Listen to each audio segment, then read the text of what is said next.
Good morning all of you. Target for IQ में आप सभी का बहुत स्वागत है। आज हम बात करेंगे कि मेंस की आंसर राइटिंग कैसे की जाए। जो उसके क्वेश्चन मेंस के होते हैं उसके आंसर की फ्रेमिंग कैसे की जाए। समय ज़्यादा नहीं बचा हुआ है, आप सभी लोगों का रिजल्ट भी आ चुका है। जो लोग प्री क्वालिफाई कर चुके हैं उनके पास समय बहुत ही कम है, तो आज हम उसी पे डिस्कस करेंगे कि मेंस की आंसर राइटिंग कैसे की जाए। तो मैं सबसे पहले एक चीज़ बताना चाहूँगा आप सभी लोगों को कि जितने भी बच्चे प्री क्वालिफाई किए हैं उनको प्रीवियस ईयर के क्वेश्चन तो करने ही करने चाहिए, सारे क्वेश्चन कर डालने चाहिए। किसी भी स्टेट का हो, आप सब्जेक्ट देख लीजिए कि कौन कौन से सब्जेक्ट हैं, और उस पर आप सभी को जो मेंस का सिलेबस हो तो क्लियर होगा ही होगा। तो आइए हम शुरुआत करते हैं कि मेंस की आंसर राइटिंग कैसे की जाए। कुछ जनरल बातें होती हैं जो हम अपने आंसर में करते हैं, और कुछ स्पेसिफिक बातें होती हैं जो हर एक स्टूडेंट पे अलग अलग डिपेंड होती हैं कि उसकी स्किल्स कैसी है लिखने की, उस पर डिपेंड होता है। तो कुछ जनरल पॉइंटों को हम बताते हुए आगे बढ़ेंगे। सबसे पहले हमको क्वेश्चन को अच्छे से रीड करना चाहिए। जो हमारे हिंदी मीडियम के स्टूडेंट हैं उनको तो इंग्लिश वर्जन भी अच्छे से देखना चाहिए ताकि कोई भी मिस्टेक ना हो। पता लगे कि क्वेश्चन की डिमांड ये है और हम उस क्वेश्चन को कुछ और समझ के अपनी पेन चलाते जा रहे हैं, लिखते चले जा रहे हैं, तो ये हमको नहीं करना है। दूसरी चीज, जब अच्छे से रीड कर लें तो हम उसको भले 1 मिनट ले लें, 2 मिनट ले लें और अपने दिमाग में उसकी आंसर फ्रेमिंग कर लें कि हम इस क्वेश्चन में कौन कौन से पॉइंट डालेंगे, कौन कौन से सेक्शन कवर करेंगे, कौन कौन सी मैक्सिम कवर करेंगे। जब वो उससे क्या होता है कि हम जो वो 1 मिनट होता है वो हमारे कम से कम 3-4 मिनट्स को बचाता है। वरना हम शुरुआत कर दिए, आगे का हमको फिर सोचना है, फिर हम रुके, फिर वो 2-4 लाइनें लिखे, फिर हम रुके, तो इसमें टाइम हमारा बहुत जाता है और टाइम बहुत ही लिमिटेड होता है। तो शुरुआत करते हैं। क्वेश्चन को हमने अच्छे से रीड किया, क्वेश्चन को समझा कि क्वेश्चन कितने पार्ट में बटा हुआ है। कभी कभी क्वेश्चन होता है कि सिंगल पार्ट में होता है, कभी कभी होता है कि क्वेश्चन 2 पार्ट्स में बटा होता है। जैसे कि हम एक एग्जांपल आपको बताएंगे कि किडनैपिंग क्या है, इसके एसेंशियल एलिमेंट बताइए। अब बहुत से लोग होंगे कहेंगे सर ये तो किडनैपिंग पे ही पूछ रहा है, तो जबकि इस क्वेश्चन में 2 पार्टों में बटा हुआ है। इस क्वेश्चन में एक तो उसकी डिफिनेशन पूछ रहा है, दूसरा उसका एसेंशियल एलिमेंट पूछ रहा है। तीसरी चीज, कभी कभी 3 पार्टों में बढ़ जाता है, उसकी इंपॉर्टेंस भी पूछ लेते हैं। अगर मान लो किसी स्पेसिफिक सब्जेक्ट का है, मान लो कि इंडियन एविडेंस का क्वेश्चन है, तो उसमें कभी कभी इसके साथ रेलेवेंसी भी पूछ लेते हैं। तो इस तरीके के क्वेश्चन आते हैं। अच्छे से रीड कर लिया हमने, अब देखते हैं उसके कुछ जनरल पॉइंट। जनरल पॉइंट में सबसे पहले हमको डिफिनेशन लिखनी होती है। डिफिनेशन, उससे रिलेटेड जो भी प्रावधान है, सेक्शन है, आर्टिकल है, वो कवर करना होता है। फिर उसमें कौन कौन सी मैक्सिम है, अगर आपको याद है तो उसमें मैक्सिम कवर करनी होती है, उसमें एग्जाम्पल्स कवर करने होते हैं, और उसके बाद उसका जब हम कंक्लूजन लिखते हैं तो कंक्लूजन पे, निष्कर्ष पे हमको ज्यादा ध्यान देना चाहिए। ये नहीं सपाट आंसर लिखा उसको खत्म कर दिया जैसे हम लोग यहाँ पे लिखते रहते हैं। एकेडमिक जो है आंसर राइटिंग नहीं होनी चाहिए। वहां पे आपको हर एक चीज को कवर करनी चाहिए, लेकिन ये भी नहीं है कि हमको एक क्वेश्चन पे बहुत ज्यादा आ रहा है तो हम लिखते चले जा रहे हैं। तो समय का बहुत ध्यान रखना चाहिए, समय को देखते हुए आगे बढ़ना चाहिए। क्वेश्चन की जितनी डिमांड है हमको उसके अकॉर्डिंग करना चाहिए। तो आज हम आप लोगों के समक्ष एक क्वेश्चन लेंगे और उस क्वेश्चन में हमने उसका शॉर्ट नोट्स बनाया है, या तो शॉर्ट नोट्स कह लीजिए या फिर उसकी आंसर राइटिंग की फ्रेमिंग कह लीजिए। जो बच्चे अभी मेंस की तैयारी में लगे हुए हैं, मैं उनसे फिर से एक बार कहना चाह रहा हूं, एक पेज पे अपना ऊपर क्वेश्चन लिखें। जो इंग्लिश मीडियम में लिखें, हिंदी वाले हिंदी में लिखें। उसके नीचे थोड़े से स्पेस में आपको छोटे छोटे पॉइंटों में उसका की पॉइंट बनाना है, वही आंसर फ्रेमिंग होती है। आंसर राइटिंग की फ्रेमिंग वही है। तो फॉर एग्जांपल अभी आप लोगों के समझ में दिखाऊंगा और बताऊंगा कि कैसे करनी चाहिए, कैसे चीजों को कवर करना चाहिए। आइए हम दिखाते हैं आप लोगों को। जैसे कि हमारे पास ये क्वेश्चन है, हमने इसको हिंदी में लिख रखा है, इंग्लिश वाले इंग्लिश में लिख लेंगे। जैसे कि आप लोगों के समझ ये क्वेश्चन है हमारा, और इस क्वेश्चन को हम जरा रीड कर देते हैं। तो इस क्वेश्चन में है कि इस क्वेश्चन में यह है कि तथ्य की भूल एक अच्छा बचाव है किंतु विधि की भूल नहीं, इस कथन की व्याख्या कीजिए। तो अगर हम इस क्वेश्चन को समझें तो इसमें एक पार्ट में बताएं तो हम एक पार्ट के हिसाब से भी इसका आंसर कर सकते हैं, लेकिन अगर इसको हम दो पार्टों में तोड़ें तो दो पार्टों में भी इसको हम तोड़ सकते हैं। जैसे कि एक तो मिस्टेक ऑफ फैक्ट ले लिए और एक इस पे हमने डिस्कस किया, दूसरी चीज हमने डिस्कस किया मिस्टेक ऑफ लॉ। ठीक है, अब इस क्वेश्चन की हमने की पॉइंट बना रखा है और उसको हम बताएंगे कि कैसे कवर करना चाहिए। सारा आंसर आपको इसमें मिल जाएगा। सबसे पहले की पॉइंट अगर इसको हम देखें तो हमने लिखा है कि इससे रिलेटेड जो प्रोविजन है वो हमारे आईपीसी में मिलेंगे आपको सेक्शन 76 और 79 में। आप लोगों को दिख रहा है, थोड़ी सी दिक्कत हो रही होगी क्योंकि हमने पेज पे बना रखा है और इस पेज पे आप लोगों को दिक्कत हो रही होगी थोड़ी सी, इसके लिए क्षमा चाहूंगा। अगले वीडियो में कोशिश करूंगा कि ऑन बोर्ड में आपको समझाऊंगा। तो क्वेश्चन सभी लोगों ने समझ लिया। क्वेश्चन की डिमांड क्या है? क्वेश्चन की डिमांड है कि इसको एक्सप्लेन कीजिए। किसको? Mistake of fact and mistake of law. इसमें बता रहा है कि तथ्य की भूल एक अच्छा बचाव है जबकि या किंतु विधि की भूल अच्छा बचाव नहीं है। क्वेश्चन समझ गए? इसका की पॉइंट अगर बनाएंगे, ऐसे ही आप लोगों को बनाना है सभी लोगों को। की पॉइंट में हमने देखा इसकी शुरुआत की, अगर इस आंसर की शुरुआत करेंगे तो आप लोग कहां से करेंगे?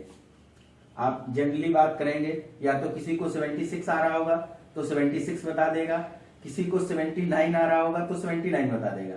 लेकिन जो अच्छा स्टूडेंट होगा वो दोनों प्रोविजंस को बताएगा। 76 और 79 आईपीसी के दोनों सेक्शन है, उसमें इसकी बात की गई है।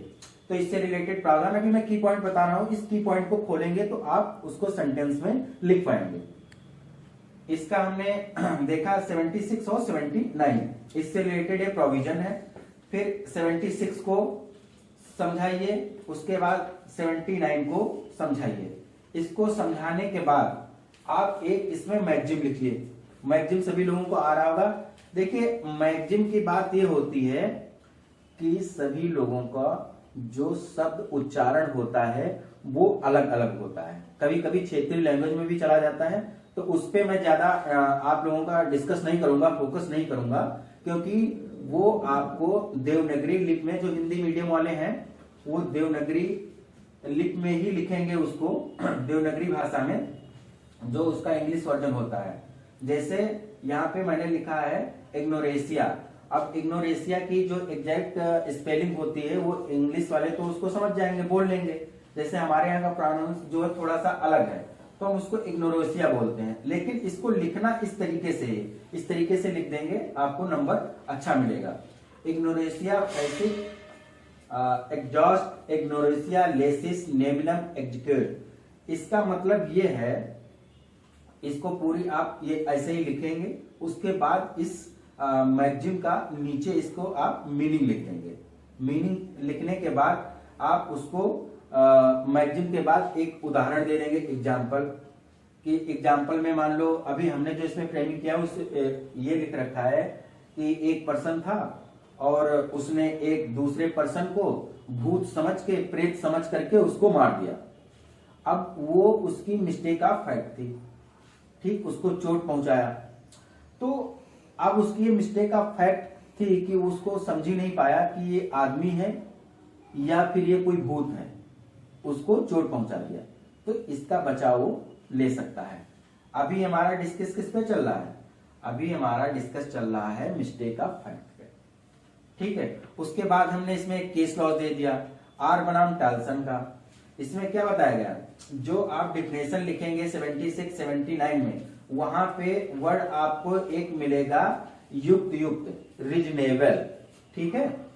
तो इसमें इस केस में बताया गया आर वर्सेस कार्लसन में कि जो भी मिस्टेक होनी चाहिए तो वो मिस्टेक का बचाव आपको तभी मिलेगा जब वो युक्त युक्त हो, यानी कि रीजनेबल हो, तभी आपको बचाव उसका मिलेगा। अगर आप उसको रीजनेबल नहीं है, युक्त युक्त नहीं है, तो उसका बचाव नहीं मिलेगा। दूसरी चीज है, अब इसकी हमने मान लो एक हेडिंग बनाना चाहें तो ये हेडिंग हम बना सकते हैं कि तथ्य की भूल का बचाव कब स्वीकार होगा। ये हेडिंग हमने ऊपर डाल दी, एक नीचे लाइन खींचा, उसमें 2 एरो बना दिया हमने, और 2 एरो के सामने हमने लिखा, एक एरो के सामने कि जब कार्य वैध हो, यानी कि जब एक्ट लीगल हो, ठीक है। एक्ट इलीगल होगा तो बचाव नहीं मिलेगा। दूसरी चीज वही चीज कि सद्भावना पूर्वक हो, अगर सद्भावना पूर्वक एक्ट नहीं किया गया है तब भी बचाव नहीं मिलेगा। आपके ऊपर की हेडिंग क्या थी कि तथ्य की भूल का बचाव कब स्वीकार होगा, उसके नीचे हमने लाइन खींचा, 2 एरो बनाया, उस एरो के सामने हमने क्या लिखा कि जब लीगल एक्ट हो, दूसरा सद्भावना पूर्वक एक्ट हो, तब आपको बचाव मिलेगा। फिर हमने एक केस लॉज डाला कि थाकी सिंह वर्सेस स्टेट, ठीक। इस केस में क्या था कि जो फादर था वो अपने बेटे को चोर समझकर मार डाला था, उसको नहीं पता था, वो अचानक घर में उसका बेटा ही एंट्री किया था, और ऐसे समय पे क्या होगा वो तो आपको ये तो एडवोकेसी का काम है कि कैसे प्रूव किया जाएगा, किस टाइम वो रात में घुसा है, किस कारण से घुसा, वो समझ में नहीं पाया, सो रहा था, क्या कर रहा था, और उसने अपने बेटे को चोर समझ के मार डाला। अब अगर यहाँ पे लीगल एक्ट होगा और कार्य जो है सद्भावना पूर्वक होगा तो उसको बचाव मिल जाएगा, ठीक है। ये चीज हमने इस केस से दिखाई, थाकी सिंह वर्सेस स्टेट। इसके बाद अगर हम इतनी चीज कवर किए हैं, इसके बाद अगर हम इसको 1-2 अपवाद देखें, थोड़ा सा फास्ट तो नहीं जा रहे हैं। इसके बाद अगर हम इसके अपवाद देखें तो अपवाद में हमको मिलता है कि तथ्य की भूल से क्या क्या बचाव नहीं है, जहां पे मिस्टेक आप फैक्ट करेंगे। तो इसका एग्जाम्पल आपको मिलेगा कि विवाह करना। अब मान लो कोई एक पर्सन पहले से विवाहित है, मैरिज उसकी हो चुकी है, ठीक है। अब वो दूसरा विवाह कर ले रहा है और कोर्ट में जाता है, कहता है सर मेरा तो मिस्टेक ऑफ फैक्ट था, मुझे पता ही नहीं था, मिस्टेक ऑफ फैक्ट की वजह से हमने दूसरा विवाह कर लिया। तो क्या ये वहां पे मान्य होगा? नहीं मान्य होगा। तो इस तरीके से अगर उसको हम देखें तो ये उसका एक अपवाद हो गया, एक्सेप्शन हो गया उसका। दूसरी चीज, अब इतनी चीज हमने चर्चा किया कि तथ्य की भूल एक अच्छा बचाव है, कैसे है वो हमने कवर किया। सबसे पहले हमने उससे रिलेटेड प्रोविजन बता दिए 76 79, फिर हमने 76 और 79 को थोड़ा सा समझा दिए बाय डेफिनेशन, ठीक है। फिर हमने उसमें एक मैक्सिम डाल दी, मैक्सिम का मीनिंग मैंने बता दिया। फिर हमने देखा कि एक उदाहरण बता दिया कि एक मनुष्य जो है एक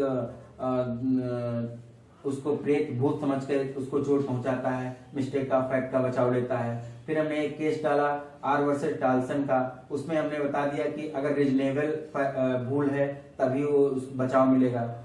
फिर हमने एक हेडिंग डाली इसमें कि तथ्य की भूल का बचाव कब स्वीकार होगा। हमने उसमें 2 पॉइंट बताया आपको कि जब लीगल एक्ट हो और सद्भावना पूर्वक कार्य किया गया हो तब उसका बचाव मिलेगा। फिर हमने एक केस क्लॉज डाला कि थाकी सिंह वर्सेस स्टेट, इसमें एक जो फादर थे अपने बेटे को चोट समझ के मार डाला, ठीक है। इसमें उनको मिस्टेक ऑफ फैक्ट का बचाव मिला या नहीं मिला, ठीक है। इसके बाद हम इसके अपवाद को देखें। अपवाद में हमने एक डाल दिया कि ये अच्छा हो जाता है, कभी कभी लोग नहीं लिखते हैं और ना भी लिखें तब भी इससे काम चलेगा, ठीक है। ये हमने आप लोगों को समझाने के लिए बता दिया है, जो अपना याद कर पाए तो उसको लिख दोगे तो भी कोई दिक्कत नहीं होगी, नंबर अच्छा मिलेगा। कि तथ्य की भूल का अपवाद कौन सा है, तो अगर आप सेकंड मैरिज करते हैं, ऑलरेडी मैरिज है, हो चुकी है आपकी, तो इसका बचाव आपको नहीं मिलेगा, ठीक है। अब हम इसके दूसरे पार्ट में आते हैं, लिखा है कि किंतु विधि की भूल नहीं, यानी कि अगर मिस्टेक का लॉ होगा तो उसका बचाव हमको नहीं मिलता है। वो कैसे? क्योंकि इसका कारण, हालांकि जब आप इसको सेंटेंस बनाएंगे तो अपनी भाषा में लिखेंगे कि विधि की भूल का बचाव नहीं है क्योंकि इसमें इसी से शुरुआत करेंगे। इसका कारण मैंने यहाँ पे लिखा है कि न्याय प्रशासन नहीं होगा। दूसरी चीज, न्याय बाधित हो जाएगी, मतलब जस्टिस एडमिनिस्ट्रेशन नहीं हो पाएगा, जस्टिस बाधित हो जाएगी। भाई हर कोई आएगा और कहेगा कि हमको सर लॉ का नॉलेज ही नहीं था, हमको लॉ पता ही नहीं था और इस गलती से मेरा ये कार्य हो गया, तो ये नहीं माना जाएगा, क्योंकि आइंस्टीन द्वारा ये शब्द कहे गए हैं कि न्याय प्रशासन नहीं हो पाएगा, इससे जस्टिस बाधित हो जाएगी। ठीक है, इसकी शुरुआत हम यहां से कर रहे हैं। अब दूसरा पॉइंट में हम उसको पॉइंट बुलेट बना के भी लिख सकते हैं कि हर एक पर्सन से, हर एक मनुष्य से ये आशा की जाती है कि हर व्यक्ति को कानून की जानकारी होनी चाहिए, वो लॉ की इंफॉर्मेशन रखे।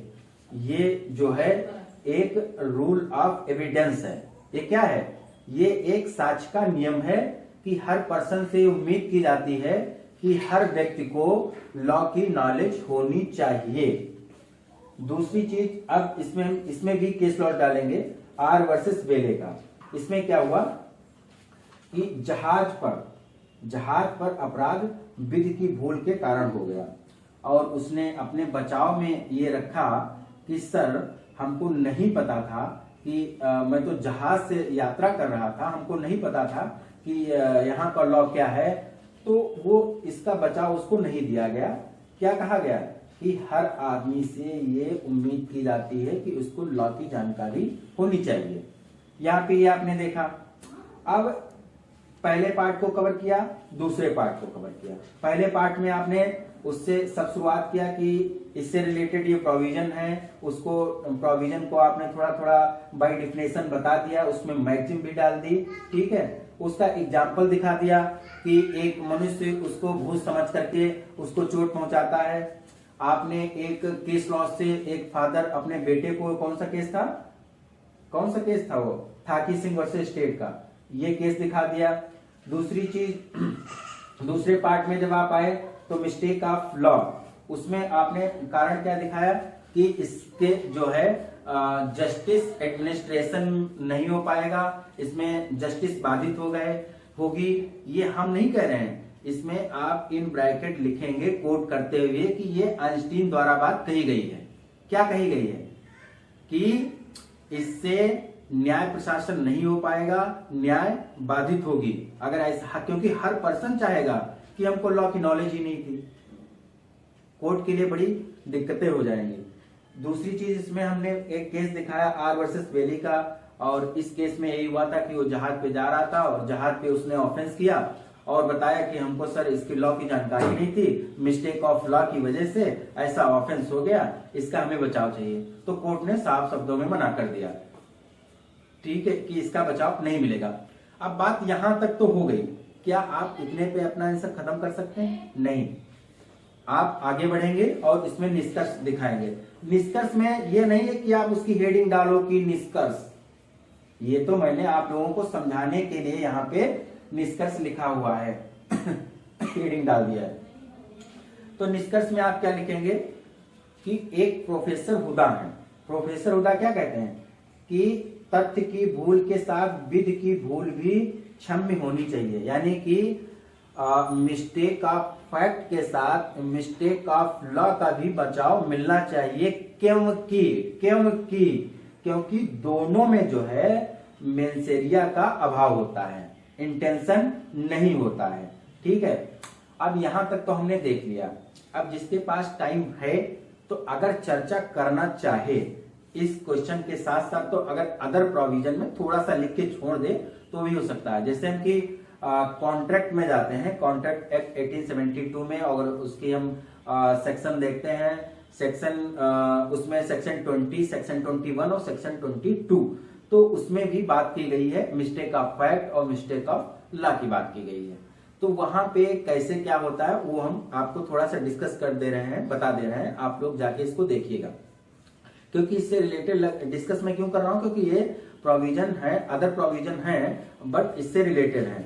क्योंकि अगर हम सेक्शन 20 की बात करें कॉन्ट्रैक्ट एक्ट की, तो उसमें क्या कहा जाए कि जब दोनों पक्षकारों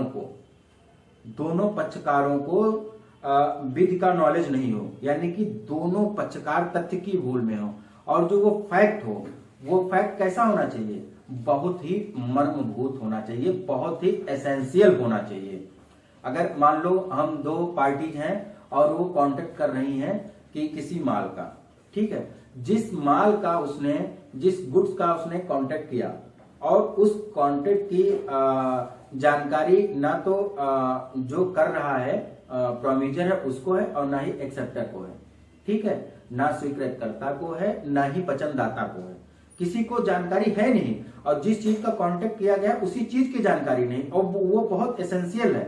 तो वहां पे क्या है, अगर ऐसी भूल में है तो क्या होगा, ये कॉन्ट्रैक्ट लागू नहीं होगा, ठीक है।